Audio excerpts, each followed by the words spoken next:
Smitty, I see you. I see you. Give me a thumbs up if you can hear me, Smitty. Audrey DeBacco on here tonight? Got to be somebody from Bridgeport coming on.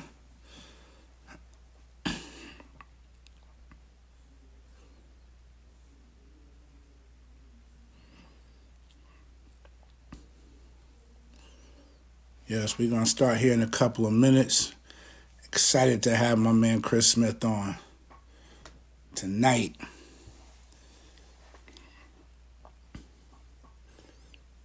Hey, mama. You better be riding that bike.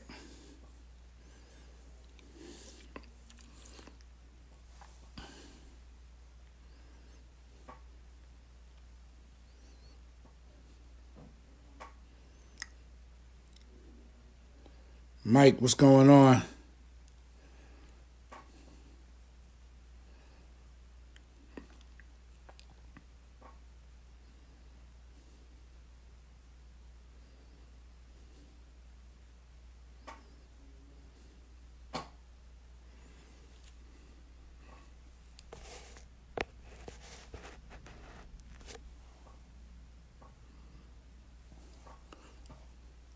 Ron, what up?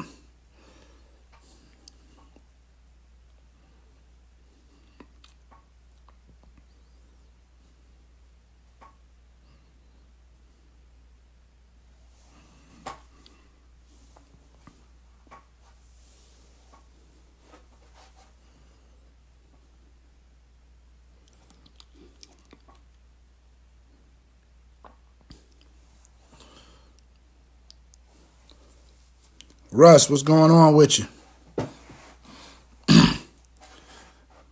Well, it's that time. Welcome to the Positive Impact Podcast, where we talk about all topics related to the game I love. I am your host, Terrell Dozier, and if you see me smiling, it's because my special guest this evening is one of my all-time favorite players to play this game. From Bridgeport, Connecticut, UCONN legend and former NBA pro, Mr. Chris Smith.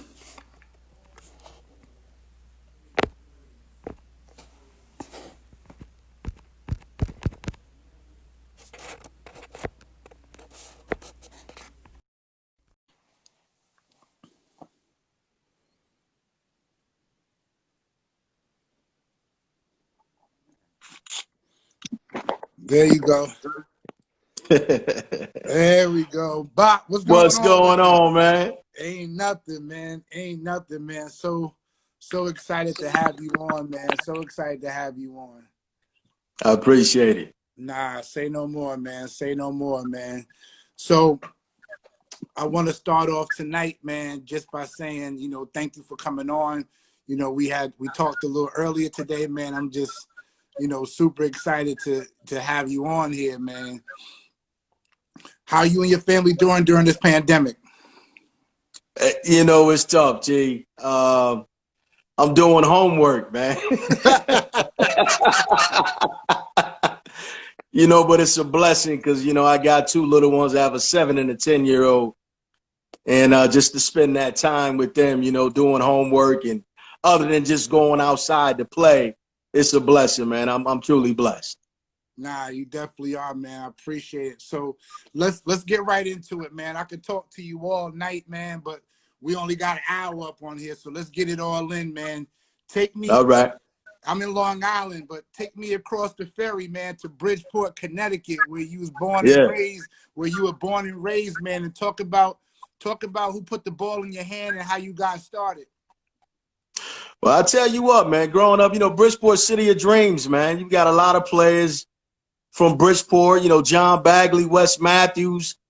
I could go on and on with some great players from Bridgeport. And that was the thing to do growing up. I played football and I played basketball. And, we started early there. Where I lived at, I lived in CC. And we had a basketball court right down from where I lived. Mm-hmm. So for me, it was easy to keep the ball in my hand, play every day, practice every day. And not only that, I grew up with guys Like John Jones, he went to Fairfield U. Joe Wallace went D1. Roy Rogers went to Kobe with me. All these guys grew up in the community. So I had a lot of talent and a lot of competition in the Bridgeport area where either you get better or you don't play. You know? Nah, that's period. I love that. I love that. So talk about the battle. So I know like you started off playing football. You wasn't even playing basketball at first. Yeah. Talk about the battles though that you used to have and sharpening your skills up at the famous Sheehan Center. I tell you, man, if the Sheen Center, that was a blessing for me because that was right down the street as well. In the Sheen Center, we had all the players. Everybody from Bridgeport came to the Sheen Center on a Saturday, and we played. We played ball. Whoever was good at basketball had a chance to play at the Sheen Center and show your skills. And that was just one place, man. We had a guy, we called him Gigolo, man. And he used to keep the Sheen Center open for us till about 2, 3 o'clock in the morning. So the Sheen Center had a pool. We had the basketball courts. Downstairs, we had the weight room. We had everything that we needed to hone your skills. And God rest his soul, Gigolo, man. Right after it closed, he'd say, Smitty, come on down about 7, 8 o'clock. I'm going to open this thing back up. And we had 30 guys in the Sheen Center to about 3 o'clock at night playing ball every single night, man. And that, that just gave me a chance to hone my skills even more, Right. Nah, no question about it, man. No question about it. So then you make the decision to go to Kobe Cathedral.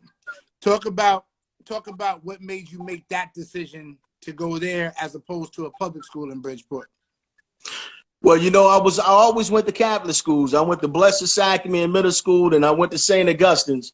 So my mom's always wanted to put me in a Catholic setting. And it's funny, my boy, one of my best friends, Sheldon Cosby, he went to St. Joe's. So Sheldon's job in Bridgeport was to make sure all the guys, Johnny Frank, all Feaster, all the guys from Bridgeport went to St. Joe's. And he was trying his hardest for me to go to St. Joe's, but they were the best in the state. And I'm like, nah, I don't want to play with the best. I want to beat the best. Right. So I went to Kobe, and we had a good team as well, man. Dorsey Irby, like I said, Roy Rogers, Milt Petway, all these guys. We had Nippy. We had so many players on that team and great players. Man, we felt like we could beat anybody as well. So, and Kobe was right up the street from where I lived. And it was a good fit, just a good fit. No question, man. So obviously decorated high school career, you know what I'm saying? Like you got all the accolades in the state of Connecticut, but now it's time for you to go to college.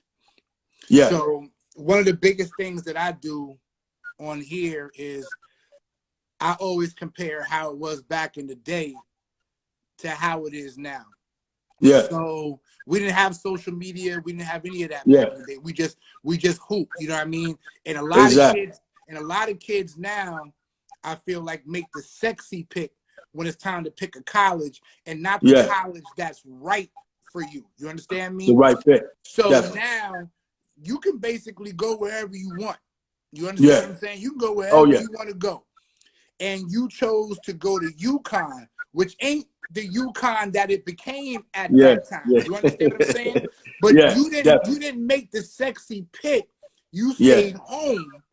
And you wanted to build a legacy at UCONN. Talk about Calhoun coming in and recruiting you and why you made that decision as opposed to going to a school that was already established.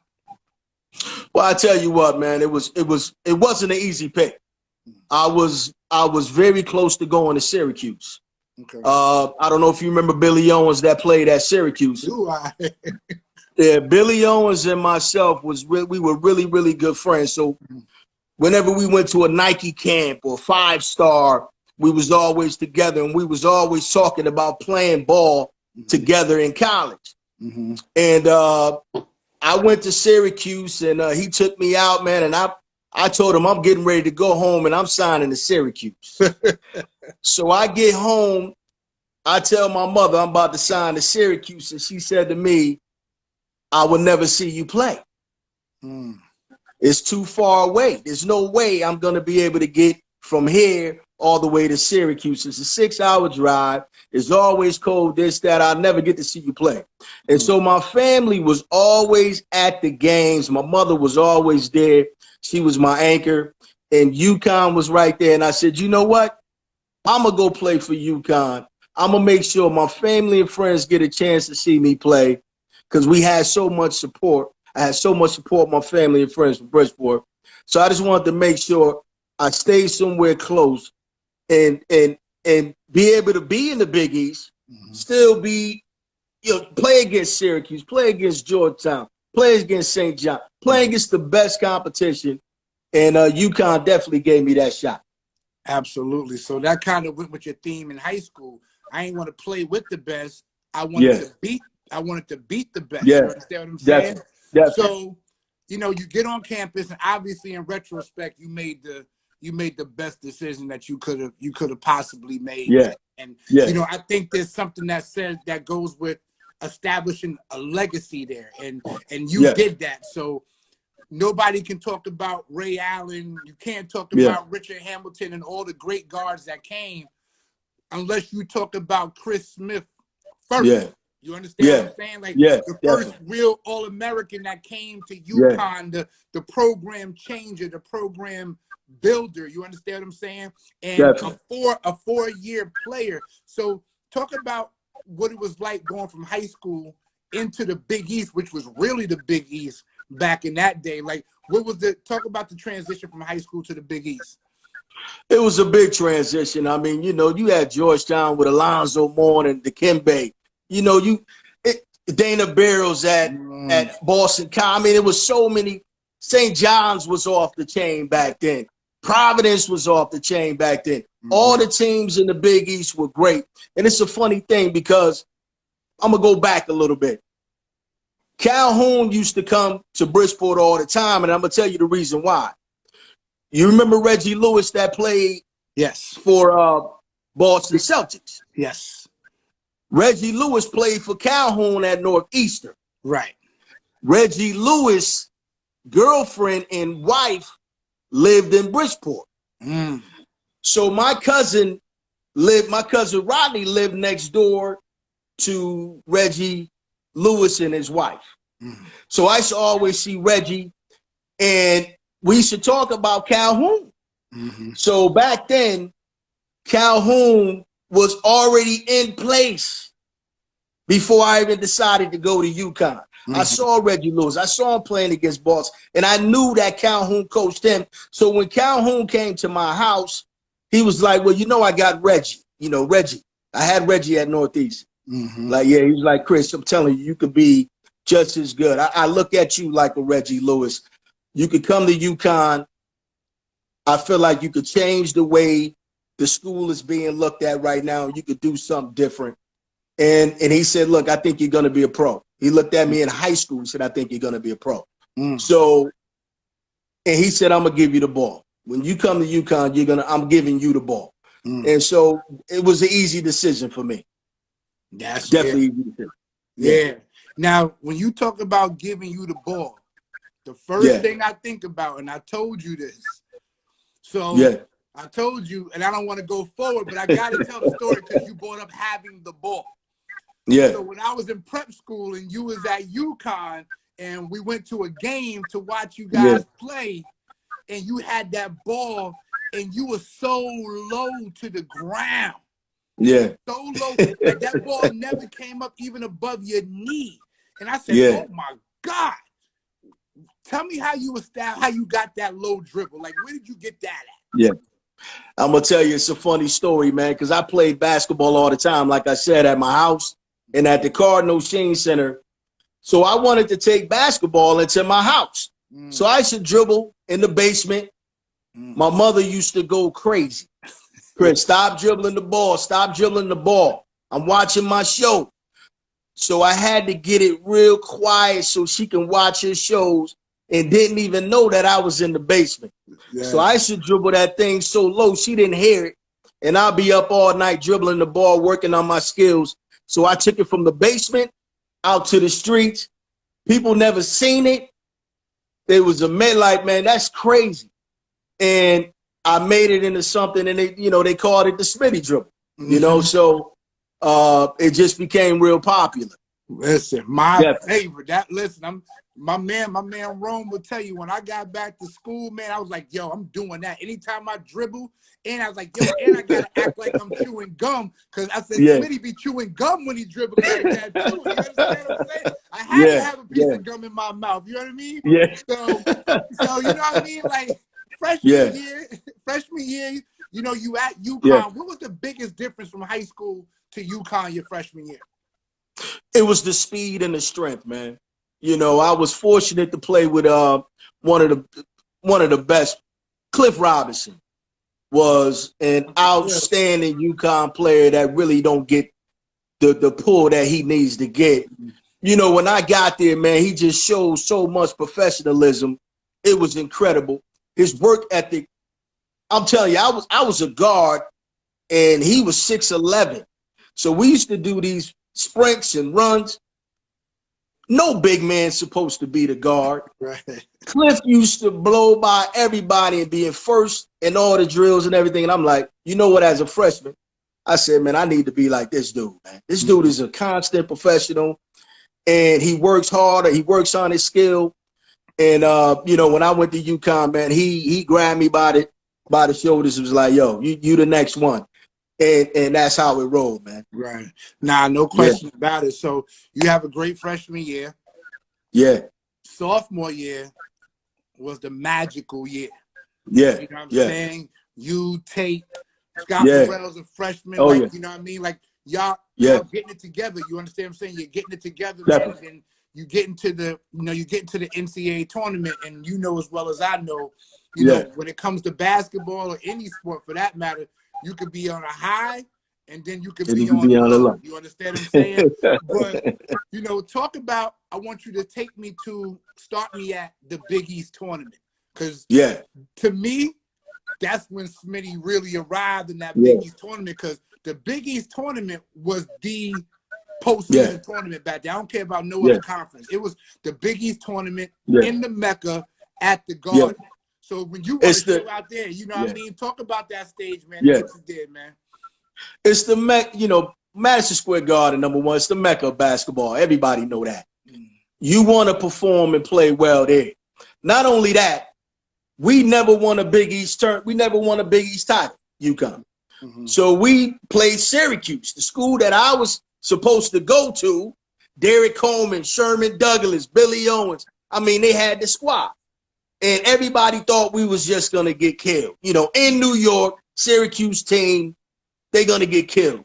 We go out there, man. We have the best. John Gwynn on our team just destroyed cats. Came into the game, had about 15 points in 5 minutes. Tate George was on fire. I lit him up for 20-something points. And we ended up winning the Big East tournament, man. And I tell you, that gave us the belief that we could beat a team like Syracuse at New York, and their home, their home team, and win the Big East title. We said, man, we could beat anybody in the country. Yeah, we could beat anybody in the country. Yeah, for sure. You won the Big East. Shoot, the Big East was that conference back then. You understand what I'm saying? Yeah. So now, win the Big East championship. You guys are on a high, like you said. We can beat anybody. We win the first couple of games, you know what I'm saying, in the tournament, you know what I mean? Now we in the Sweet 16, you know what I mean? Yeah. But it looked like our season could be over right now, though. You know what I mean? Yeah. So you're down. Oh, yeah. Take me in that huddle. Oh, yeah. And draw it up for me. You obviously you're talking about the Clemson game, right? Absolutely. Yeah, first of all, if anybody don't know, Scott Burrell played baseball as well. Yeah. He was a professional baseball player. He got drafted by the Blue Jays while we were in college. We were in the huddle. I'm telling Coach I want the ball, period. I want the ball. The ball was supposed to go to me. Thank God it went to Tate because Tate knocked it down. Dream season, the whole nine. Scotty threw an unbelievable pass to Tate.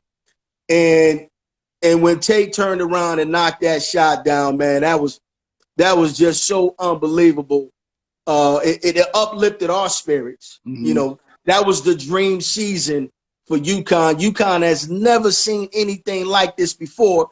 You know, they went to the NIT before that. Right. They never really experienced anything like the NCAA tournament. And not only to get there, but to win the way we won in the NCAA tournament and to go on the next game and play against Duke. You know, our fans went crazy. It was pandemonium at UConn, man. We drew so many people to the blue and white. It was unbelievable. So yeah, like that play was absolutely incredible. I can still see it right now. And the one thing I remember more than anything is not so much the shot, but Eldon Campbell's face of disbelief. Like that's what I see when I see that game. Like, yo, for real, like that is a tough shot. Like, I can't believe we lost that way. You know what I mean? So now we one game away from the Final Four. Definitely. And we playing America's favorite. You know what I'm saying? We playing America's favorite.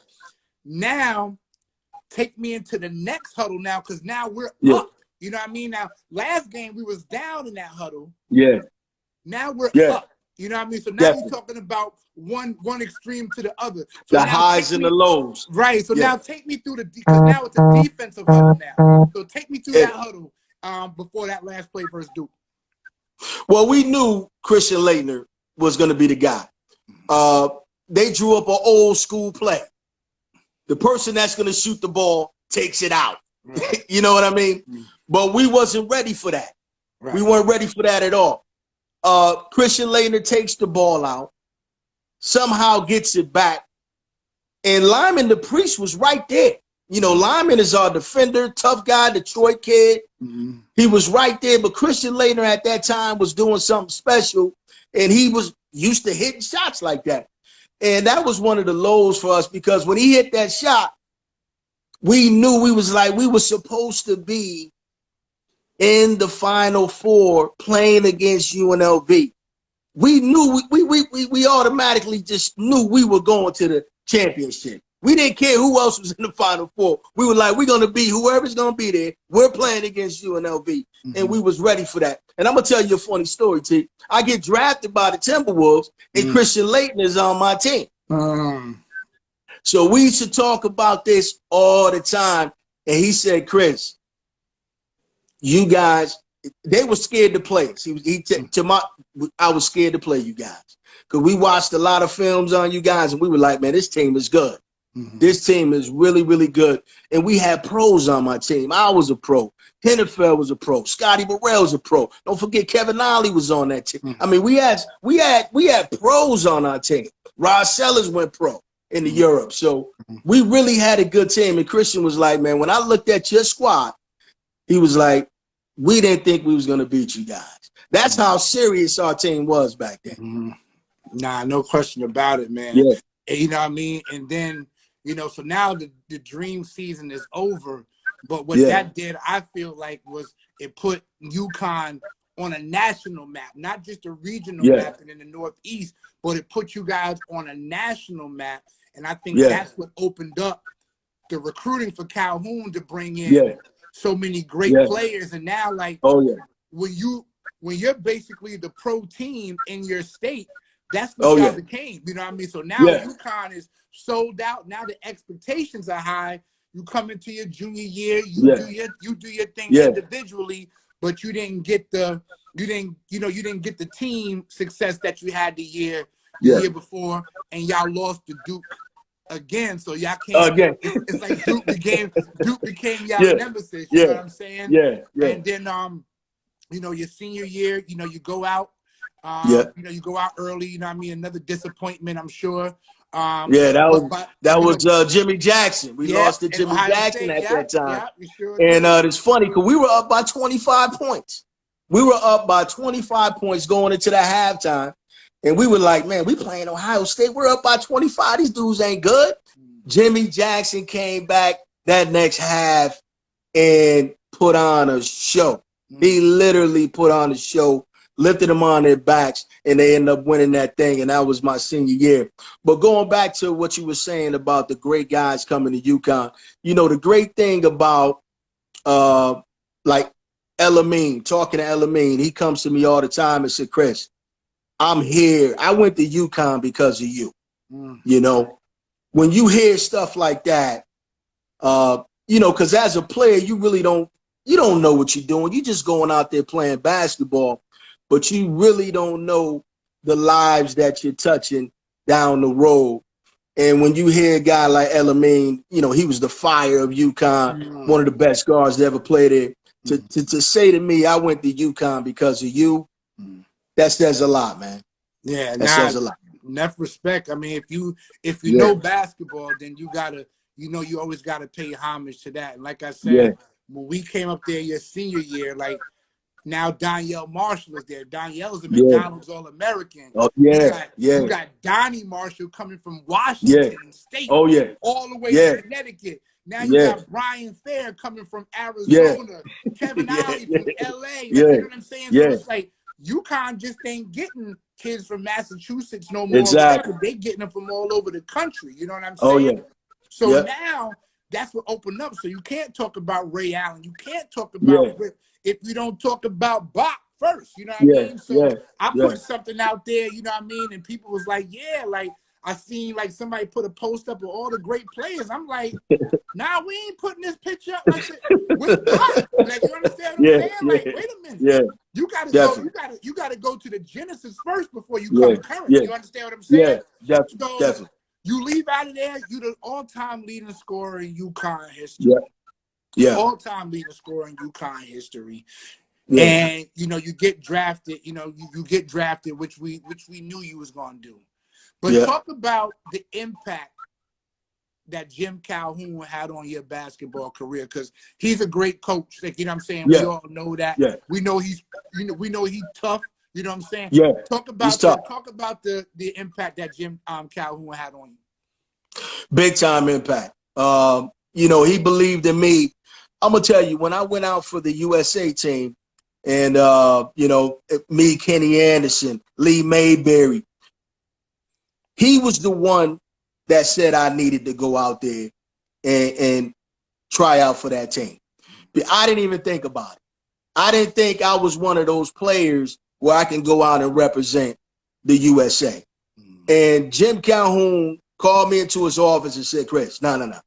You're one of the best players in the United States. You need to be representing the USA team. And when I got to that practice, man, and I seen all these players, I'm like, man, I'm trying out against everybody. You know what I mean? And he just gave me that belief to keep going and getting better. And I got picked, man, and ended up playing beside Kenny Anderson, one of the great guards in New York. That was my backcourt mate, man. That was just one of the highlights of my career. You know what I'm saying? And my boy Billy Owens was on the team as well. So Christian Laettner was on the team. I mean, we were stacked, man. Brian Stiff from Virginia. And we were just stacked, man. Doug Smith, you know, we had a really good team. And Calhoun just really gave me that belief. He believed in me, man. Like I said, he gave me the ball. You know, I came there as a point guard. And, you know, he tried to put Tate at the 2 and play me at the 1. And we did that for a couple games. And he was like, nah, you scored too good. We you know, we need your scoring. And so he put Tate back at the 1 and put me at the 2 again. And ever since then, man, we was just scoring. We was beating people up, scoring a lot of points and pressing. And it really worked out for us. Definitely. No doubt about it. So like you said, man, you get picked up by the Timberwolves. You know what I'm saying? So dream come true. I'm just a boy from Bridgeport who loved basketball, man, and now I'm playing on the biggest stage, you know what I'm saying? And Calhoun said when he came to recruit me that, yo, you a pro. He told you that in high school. And now you're in the league, you know what I'm saying, which is another monster in itself. So we talked about going from Kobe to UConn and what that transition was like. Now talk about being 4 years in college and now going to the league. What was that transition like? That was a heavy transition because number one, I'm a two guard. You know, I'm 6'1", 6'2", and when I got to the NBA, point guard 6'5", 6'6". You know, I'm like, whoa, this is a little different. So when I got there, my first 3 years, they really concentrated on me being a point guard because I was a scoring point. Me, guys like Laterrell Green coming out of college and stuff, we were considered shooting point guards. And at the time, you know, the guys like John Stockton, those guys that really was pass first type guys were the guys that was really playing. And one thing, I had a good point guard. Michael Williams won a championship with Isaiah Thomas with Detroit Pistons. And he was our point guard. But it's funny, when I got drafted, I don't know, I'm sure you know Pooh Richardson. Yes, indeed. So Pooh Richardson from UCLA, when I got drafted, I went down to Minnesota. This was before he got traded. So I get down to Minnesota. He welcomes me. He's like, man, Chris, I watch you play, man. Yo, you're going to be backing me up. You the man, blah, blah, blah, the whole nine. Couple days later, they trade Pooh. And I think they traded him to the Clippers. And we ended up getting Michael Williams and Chuck Person from Indiana. And so Michael came in, and Mike just won a championship with Detroit. Our general manager was Trader Jack. We called him Trader Jack McCloskey. And he was tough. Jack was tough. And he was like, I really want you to learn from Mike. Mike's a good player. He was like the #1 free throw shooter in the league at the time, all this type of stuff. And won some games with Indiana, him and Chuck Person. So it was a great experience for those 3 years, but we just couldn't win a game. Nice. We couldn't win. We were young. We had Leitner, we had Chuck Person, Thurl Bailey, Doug West from Villanova, another Big East guy. And but we went through some tough transitions, man. Really, really did. And that was really a down part for me because I won so much in high school and college. When I got to the pros, man, it was like we didn't win a lot. Right. We didn't win a lot, man, and that was a tough transition for me, man. I remember calling home like, man, we got some good players on the team, but we can't. That's how tough the NBA is. It's like it's real out here, you know. Right. We can't even win a game. So it was a tough transition for sure. And so like, everybody can't get to the league and have the all-star career, the Hall of Fame career, you know what I mean? And you know what I mean? Like, I know the expectations were high and sometimes it just don't work out. You understand what I'm saying? But you kept it going. You had some stints in the CBA. You went overseas as well. And when I talk to guys who like went overseas, I think about like some of the beginnings that they came from, and it was like, number one, like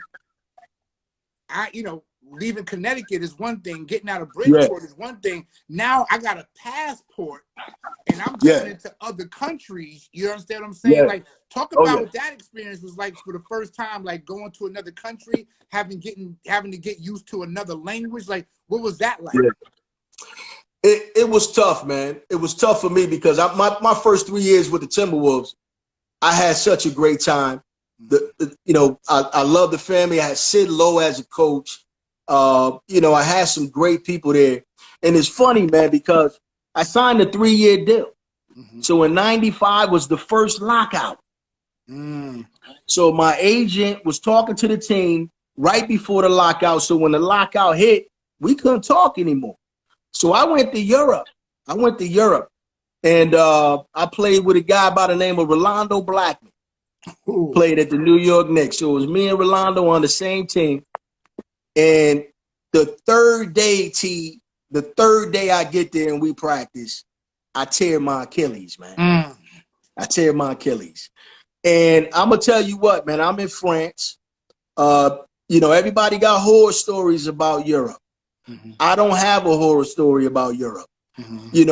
When I was in France, they kept me for 2 years with a torn Achilles, flew me to all the games for 2 years while I'm rehabbing, paid me, made sure I was okay. And that was the great thing about France and Europe, man. They really took care of me. So I don't have a horror story, but you're right. The language was different, but the people was really, really nice. And it's another funny thing. In 97, in 97, I leave France. I get a call from Pat Riley. Okay. My agent, is funny, you're from the Hamptons. My agent, Bob Wolf, is from the Hamptons. So I used to always be in the Hamptons because he had a boat and he had a house in the Hamptons. So I used to stay at his house in the Hamptons all the time. And he calls me. Me and Bimbo Coles had the same agent. Bimbo was leaving Miami. He was the backup for Tim Hardaway. And Pat Riley calls me. He's like, I know you tore your Achilles the whole nine. How you feeling? I said, I'm feeling better. I think I could play this thing. So he brings me out to vet camp to Miami. And I get out there, me and Tim Hardaway working out. I'm thinking I'm going to be the next dude. Second lockout, T. Damn. Second lockout, man. So by this time, I'm like, look, I just bought my mom's a house. I just built me and my wife a house in Texas the whole night. I had to go back to Europe, man. And, you know, that was the blessing of it. I went back to Europe, played, and like I said, I don't have any horror stories about Europe. Nah, that's what's up, man. That's what's up. Man. You know, and I think the one part that I missed in all this, you know, with the UCONN thing is that you got your degree.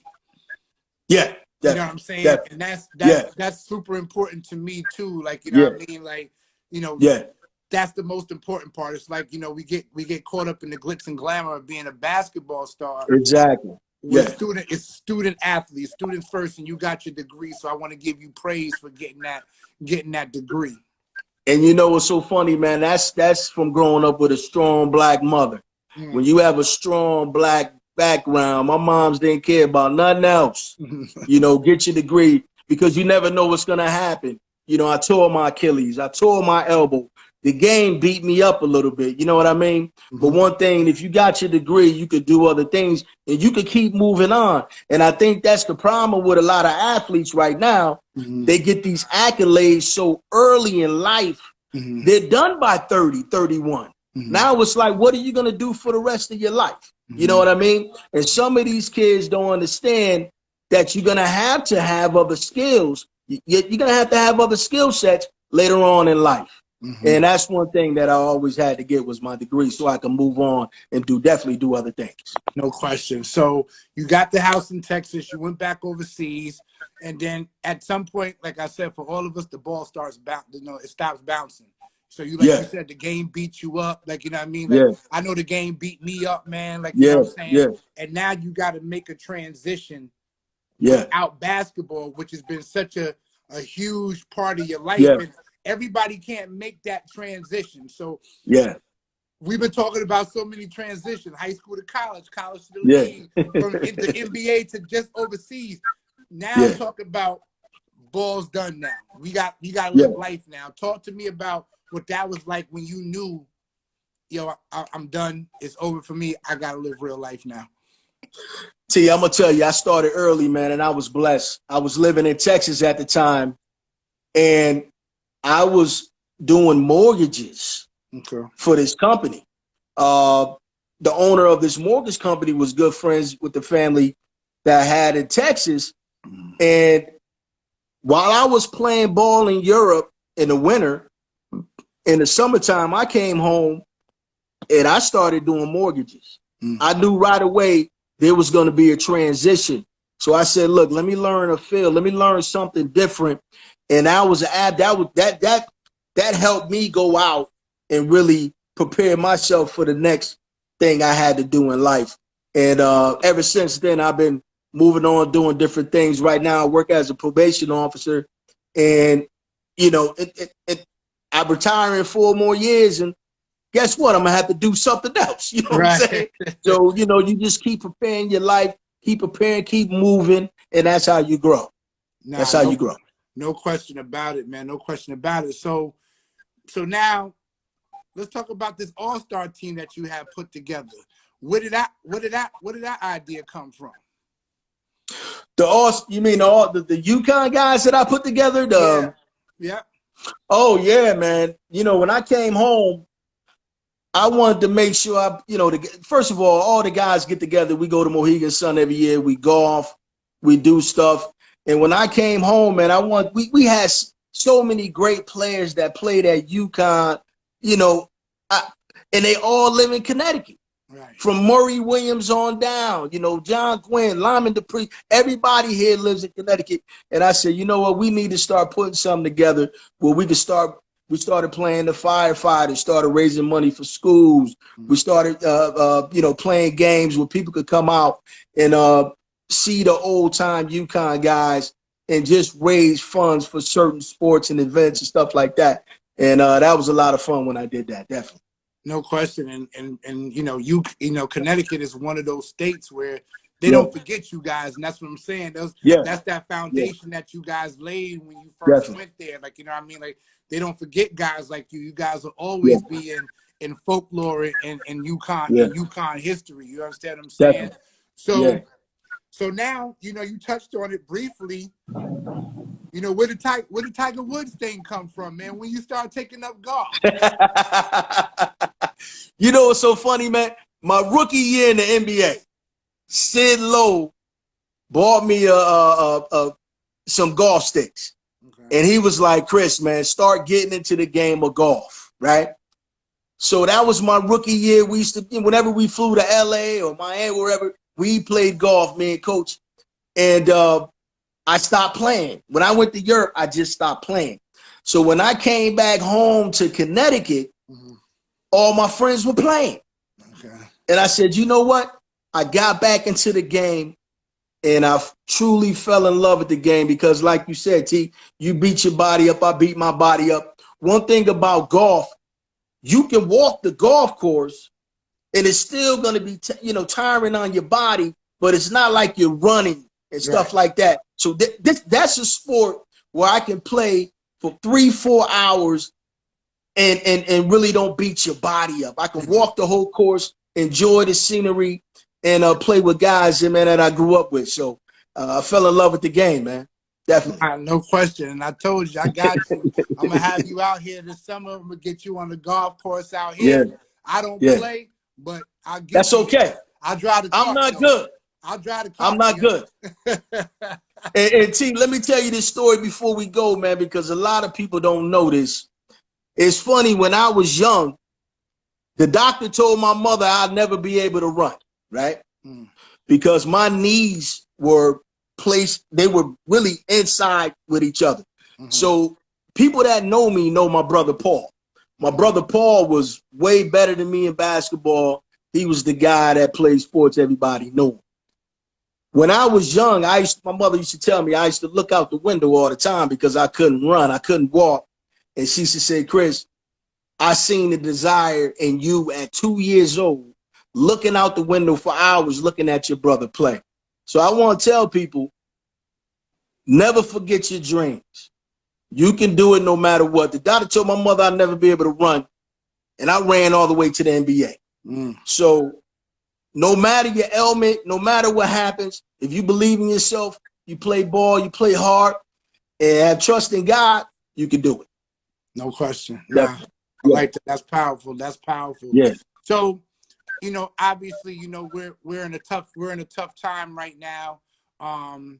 You know what I'm saying? I know you have a son, you know what I'm saying? So talk about when all this stuff went down, with the murder of George Floyd. What was the conversation like that you had with your son? Oh man, my oldest son, he just finished college, graduated at York College in Nebraska, and he moved back to Texas. And Texas was rioting and all that. And I told him, I said, I don't mind you going out there, but you definitely have to be safe out there because I work in law enforcement, right? And as someone that works in law enforcement, we're trained, number one, to serve. But police officers, it's like being a football player. It's hard for some football players to turn it off. They practice so hard, they beating up each other. Sometimes when they go out, and they go to the clubs and stuff like that, guess what? They still that football player. And that aggression still is there, you know? And with police officers, they're trained to protect themselves sometimes, and they go overboard. They go overboard sometimes. And I see that's what's happening in today's society. These cops don't really, they don't know how to turn it off sometimes. And that aggression, they go too far. They go too far. And I tell my kids, I said, look, just do the right thing. If a cop stop you, whatever he says, don't resist it. Do not resist it, because they're trained to look for resistance. You understand what I'm saying? So don't resist. Do what they have to do. What they want you to do, and so you can just go home that night. Definitely, man. No question. Definitely. No question. I appreciate that. Definitely appreciate that, man. So as we get ready to wrap up this thing, I got a few questions that I want to ask. I'm gonna just hit you with some quick hitters real quick. So I want to go high school, I want to go college, and I want to go pro with you on this question right now. Toughest player that you played against in high school? Oh, man. Toughest player I played against in high school? Guard-wise, probably would be Johnny from St. Joe's, John Jennings, man. John Jennings from St. Joe's. He passed away. I don't know if you remember him, but he passed away maybe almost 25 years ago. But he was a dude that I looked up to as a point guard, somebody that ran the team, got all his players involved, can shoot, can do it all. Definitely John Jennings was the dude, man. John Jennings. All right, cool. Yeah. Toughest player you played against in college? Man. Oh, man. Dana Barrows definitely won. Chasing him around was nuts. This kid just shoot it from anywhere.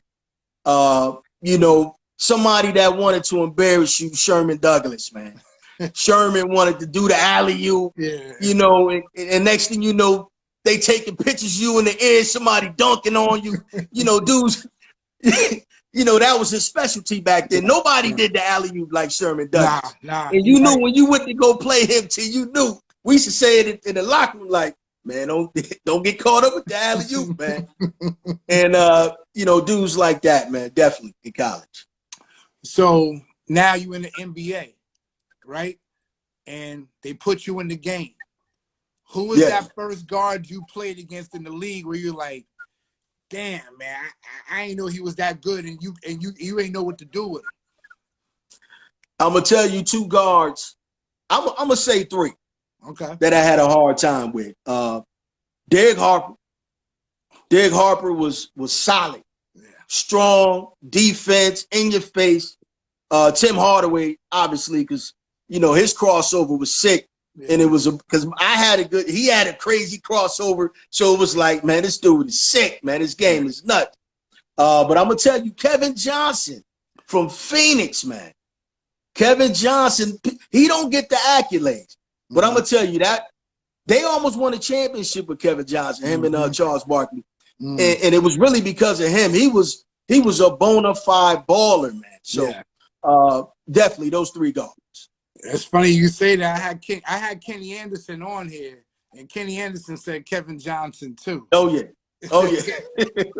Kevin was tough, man. Kevin monster. Was tough, man. No question. A monster, man. Yeah. Put together. This might be an even more difficult question. Yeah. I need a point guard. I need a shooting guard, small forward, power forward, and a center. Okay. From UConn. Yeah. Who you putting on the floor all time? I tell you, man. Point guard. See, I'm an Elamine fan. Oh, I love Elamine. Me too. Because he just comes with that fire. Okay. And not saying anything against Kimba. I love Kimba as well. Yeah. Kimba's definitely top notch. But for me, when I watch Elamine, I just smile. You know, because he just brought out that smile. You know what I mean? Power forward. I'm going with my boy Cliff, man. Okay. I played with Cliff. Okay. I'm going with Cliff. You know, Daniel Marshall, I played with him as well, but Cliff Cliff was something special. Shooting threes, he can handle the ball, this everything. At the 5, Okafor. Okay. Got to go with Okafor at the 5. He was a rebounding machine, and he did it all. At the 2, it's between Rip and Ray. I would probably go with Ray because Ray, he was the guy for UConn. He was that guy. And I remember those games he used to play against Allen Iverson. Yes. And they used to go at it. And, Ray just, whenever there was a big game, Ray just, you knew he was going to come to play. And so I definitely put Ray at that 2 spot. Okay. Definitely. Okay. Yeah. Now, who at the 3? Am I missing one more? Yeah, we need a small forward now. Rudy Gay. Woo. I'm going with Rudy. I'm going with Rudy Gay, man. Okay. I like that. I like that 5. Yeah, I like that I'm going 5. with Rudy Gay, man. Okay. Definitely. I like Definitely. that. I like that. No question about it. I'll take that 5. I will take that 5, man. Nah, no question about that. So, last question. If I were to ask somebody about Chris Smith, what would you want your legacy to be? What do you want people to remember about you? God-fearing. People that know me, man, God-fearing, easygoing guy, loving guy, somebody when he does something, he goes full speed ahead with it. You know what I mean? I think most of my friends, especially coming from where I came from, coming from Bridgeport, all my friends that I hang around with, grew up with, are extremely progressive. And we all have that type of attitude. When we put something in front of us, we accomplished it. And we went full head of speed and was very serious about what we were doing.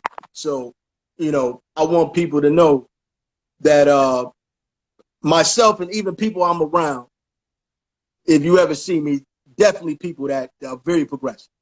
Definitely. No question. I appreciate that, man. So listen, once again, man, I can't even tell you how hyped up I was, man, to do this with you tonight, man, and feel like, you know what I'm saying, like I got a chance to even know you the person as opposed to the basketball player that I fell in love with when I was in prep school, you know what I mean? And anybody who I've spoken to was like, yo, he's a stand-up guy, he's a great guy. Like, that's what I hear about you. I was just talking to my man Rome before we got on here. He was like, yo, that's my man. man. He was like, yo, you know what, man? He said, yo, I ain't never seen Bach come out of his element. Whether he's up 30, down 30, he's still the same guy. Just a humble individual, and that's how you come off, man. That's how you play, man. And listen, man, respect to you, man, and everything that you've done. You know what I'm saying? And a lot of respect. And like I said, I'm going to get you on that ferry and get you over here. I'm going to let you play them 18 over here this summer, man. I owe you. And we're going to have a ball, man. We're going to laugh. We're going to have a ball. Don't worry about my golf game because I'm not good. It's going in the woods. I'm letting you know right now. But we're going to have a lot of fun, man. We're going to laugh and chop it up. No doubt. I got you, man. Peace and blessings, man. I appreciate you, Smitty. All right, man. Much love. Yes, sir. All right, baby.